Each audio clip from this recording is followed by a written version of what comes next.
Oh, hello. It is Sunday, February 23rd, and it's time for another weekly wrap up. I actually feel pretty good about last week's reading week. I think it's because I read a good variety of things, and a lot of them are a little bit like they're bigger books. It's not like I read a whole bunch of manga, and so I read 7,000 books. It's like, this is this is my stack. There is a movie in there too, which is nice too. I also watched a movie. So let's get into it. What I read, what I'm planning on getting rid of, what out of what I've read, what I received, which is a little stack here. So let's get into it. The first book I finished up this past week was a young adult contemporary called Not So Pure and Simple by Lamar Giles. And this is a story about a young man who has been in love with this girl for his entire life. And she just got broken up with. She's been in a long-term relationship for forever. She just broke up with her boyfriend, and so he is like, oh, it's my chance. And so he accidentally sort of volunteers to take a purity pledge. And this is about, it's about like religion overpowering things, because this is a very fundamentalist religious church, and this young man and his mother are kind of new in the church. They're not new to town, but they're new in the church, and his mother is not quite as controlling of him as a lot of these other kids have parents are of them. So it's a very interesting dichotomy there. And then it's him versus his best friend, who is very much over the top, really sexual all the time, and he's really kind of not quite there yet. And it's interesting. It talks about a lot of this in a very kind of honest way, very blunt, very honest. I gave it 4 out of 5 stars. I think it's definitely a very good young adult novel. I can see why Book of the Month picked it up. I do think that for Book of the Month's adult novels, like, they're kind of trashy, but every young adult novel I've read that Book of the Month picked up has been a very solid one. Like, it's been very like important young adult literature, and I think that this one is also one of those, so it's nice. All right, after that, I have a book that I got for free from the library because it was withdrawn, and I just grabbed it for some reason, and that is If Your Adolescent Has an Eating Disorder, an Essential Resource for Parents by Timothy Walsh and V.L. Cameron, which is just about what to do if your child has an eating disorder. I give it 3 out of 5 stars. There's not much else to say there. Granted, I'm going to say, because this is nonfiction, this is from 2005, so there's a lot that has been updated since then. This does talk very briefly about stuff like EDNOS and stuff like that, and about binge eating disorder. But I do think that if this were more recent, I think that it would talk a lot more about binge eating disorders. I think it's a lot more common nowadays, and I think that it would lean more into the internet aspect of it all, because I think there's a lot to do with internet with a lot of eating disorder stuff. So there's that. I did read it though. And then I watched Stay Out of the Basement, which is a Goosebumps TV episode. I guess I said it was a movie earlier. It's not a movie, it's a TV episode. But it is the adaptation of the book of the same name. And it is just, after I watched this, I went and I watched Papa Meat's kind of review of it, and it was so funny. Like, that's my favorite thing about, like, I love Goosebumps. Goosebumps is like a childhood thing for me, but I also really love people picking on Goosebumps. I think it's super fun. But no, I did watch it. It was a fun time. It is what it is. I got it on VHS. After that, I read a book that I had built up quite a bit in my head, and it was definitely very, very good, but I think it did suffer from the fact that I had built it up so much in my head, because it was very good, and it was very sad, and it was absolutely just gut-wrenching, heart murdering, whatever you might want to say. But it wasn't as good as I thought it was going to be. Basically, it wasn't as good as the fucking Nickel Boys. That's what it was. It wasn't as good as the Nickel Boys. And that's the Reformatory. And so, like, the Reformatory and the Nickel Boys have very similar premises, but they're different genres, right? Like, the Nickel Boys is literary historical fiction, and this is historical horror. And I love horror. You know, like, horror is my main genre. Basically, what this follows is this young man, this 12-year-old boy. No, he's not a young man. He's a child. This 12-year-old who gets sent to a reform school for 6 months for kicking a white guy, because it's that time in history, and he's black and the other guy's white, and at this place there's a lot going on, a lot being covered up, as well as that there are these haints, ghosts everywhere, and this boy can see them, like, very, very clearly, and that plays a big part. It was very sad, and my favorite character died. But like I said, like I was comparing it too much to the Nickel Boys in my head, just constantly, because they do have very similar premises. The Nickel Boys is, like I said, it's not super. This one is more supernatural. The Nickel Boys is not supernatural at all. But I do think the Nickel Boys is better than this. Nickel Boys was my favorite book of last year. But and so like it was a kind of unfair to this book that I kept comparing them in my head. I give this 4.75 out of 5 stars. Truly, it is a great novel, and it's a great horror novel. It was my own fault. And I say this like I didn't give it 4.75 out of 5. Like I did give it 4.75 out of 5. I will say I think the Gloria stuff could get bogged down sometimes, like especially in the middle. I was like, I really only care about what's going on with Robert right now. But I think that was why I knocked off that quarter star. But overall, fantastic novel. It's just not the Nickel Boys, but very few books are. So actually just one is the Nickel Boys. All right, then I read a Richard Laymon book, and honestly it was the worst Richard Laymon book I'd ever read. And maybe this is a case of like, I read this right after I read like a phenomenal horror novel. But normally like I'm good at managing my expectations for Laymon, but I read Dark Mountain by Richard Laymon, and oh my god, it was boring.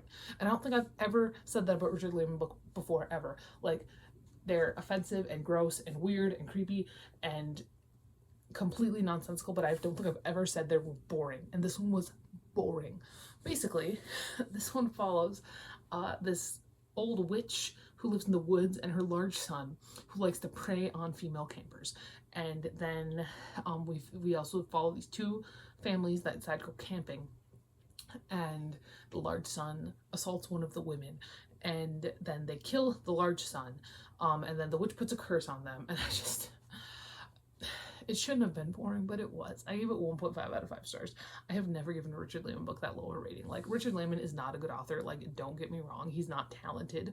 He doesn't write well, but he's always really fun, and I always enjoy my time reading his books. This book, not only did it take me 3 days to read, I mean, that doesn't seem like a lot of time, but these books normally like speed through them like that. Not only did it take it 3 days for me to read, but I just didn't care about any of it. And it's like, I don't know, there's something missing here, but I did read it.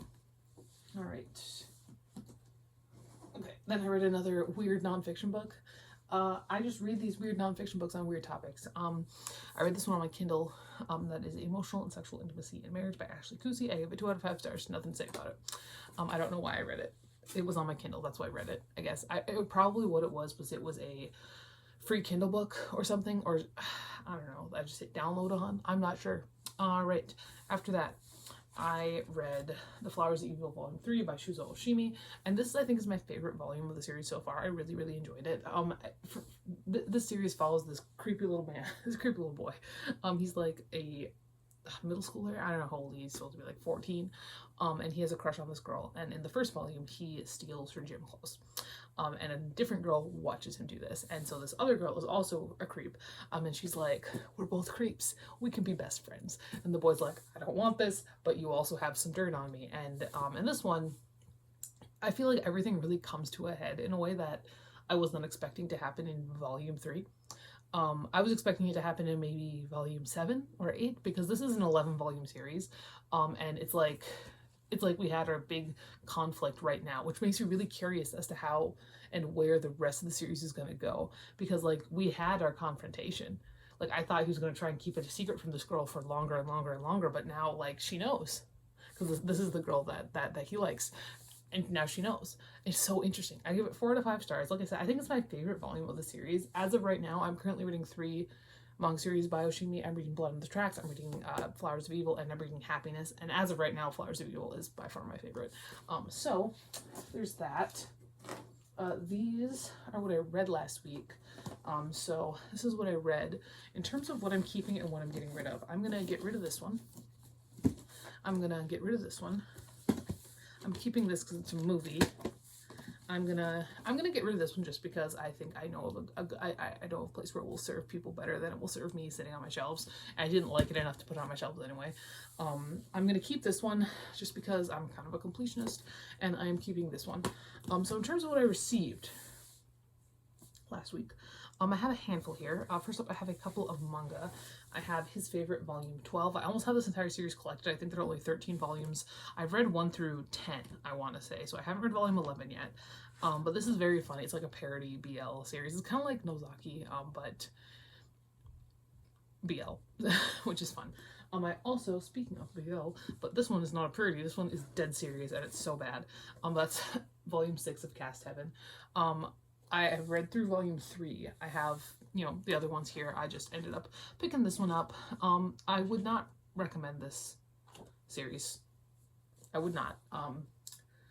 Okay, then I've got regular novels. First up, I did finish up recollecting the Riders of the Apocalypse series by Jackie Morse Kessler. Breath, this is the 4th book in the series, and this one was kind of hard to find for a relatively decent price. The other ones I could get for like $3. This one was like $18. I'm like, really? $18? Fine, I'll pay $18 for it. But no, this is a young adult series about the 4 Horsemen of the Apocalypse that I really, really enjoyed as a teenager. And I think that they're fun. This one is like twice the size of all the other ones. But now I have the full set, which is fun. Then I have a sequel to a middle grade book that I read a while ago. I did also recently repurchase this middle grade book so I could reread it and possibly put it in my classroom. But the sequel is Alan Cole Doesn't Dance by Eric Bell. I haven't read this one. I'm interested because the first book was, if I remember correctly, it wasn't bad. It was pretty good. And now we've got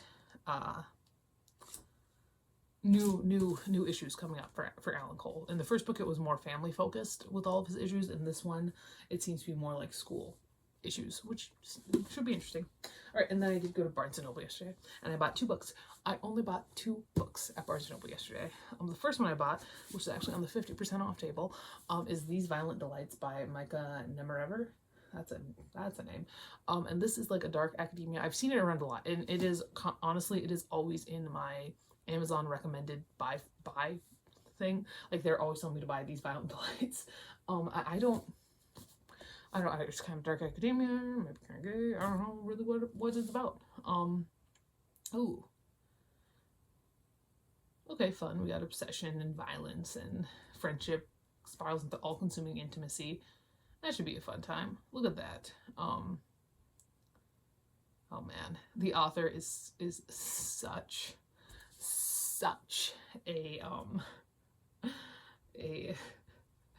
such an academic in like the most pretentious way possible, and I am so ready for it. I'm so ready for it. Just reading the author's blurb, like about the author on the back. Oh, he's such a pretentious academic. I'm so ready for it. I honestly, I don't know that you can write a good dark academia novel without being kind of a pretentious academic. All right, the other book I picked up was How to Make a Horror Movie and Survive by Craig DeLuey. I've been interested in this one. People talked about it a lot last year, which I think when it came out, did it come out last year? Or did it just get popular last year? It did come out last year, but this is like a cursed camera and talking about horror in kind of a meta way, which I enjoy. I also almost did pick up Horror Movie by Paul Tremblay yesterday, but this one called to me a little bit more, so I did pick up this one. So that is what I received, what I read, what I'm getting rid of, what I'm keeping. There's everything. We'll talk to you later, and goodbye.